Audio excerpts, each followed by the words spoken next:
xogayaha guud ee xisbiga mucaaridka UCID Axmed Xirsi Ducaale oo warbaahinta maanta kula hadlay magaalada Hargeysa ayaa ka dhawaajiyay heshiis laga gaaray khilaafkii hareeyay doorashooyinka Somaliland waxaanu xogayuu sheegay in kulan ay beesha caalamku ay goobjoog ka ahaayeen ay maanta wada qaateen madaxweynaha Somaliland iyo labada gudoomiye ee asxaabta mucaaridka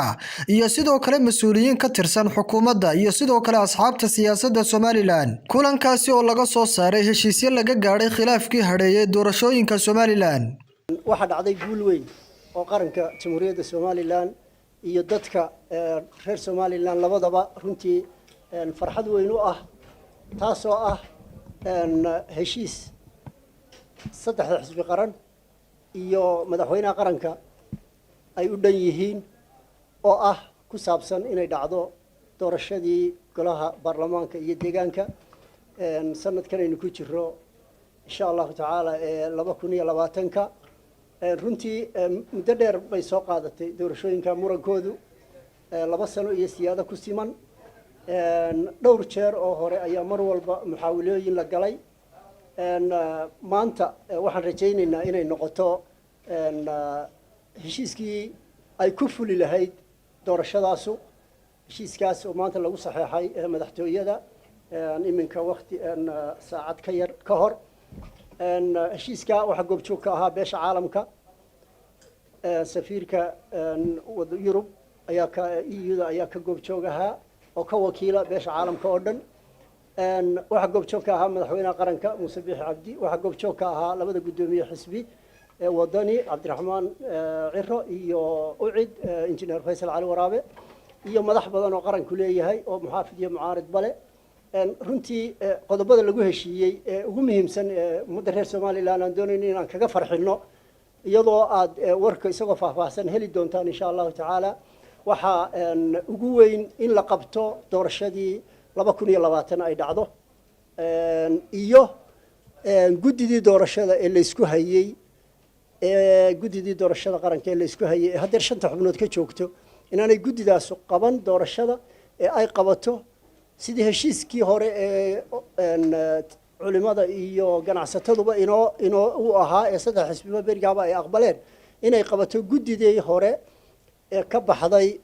dhowr bilood ka hor ee waqtigoodu dhamaaday ee ahayd 7 xubnood ee uu gudoomiyaha u ahaa Cabdiqaadir Iimaan iyo 3 xubnood oo ka socda beesha caalamka oo lagu korinayo 10kaas inay doorashada inoo qabato insha Allah taala taasoo loo bixiyay technical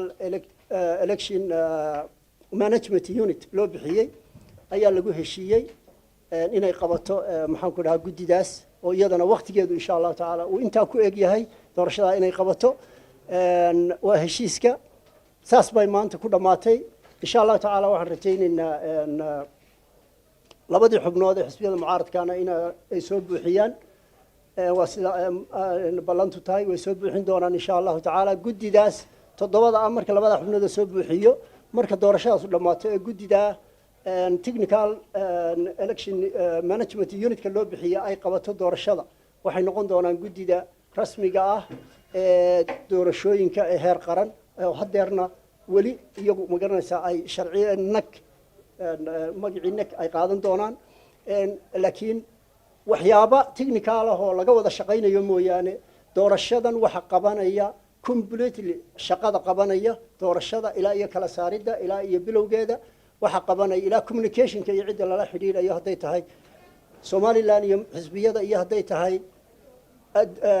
maxaan ku raahdaa international committee iyo cid kale ay khusayso doorashaduba waxa qabanaya 10ka qof ee todobina tahay reer Somaliland iyo 3da qof ee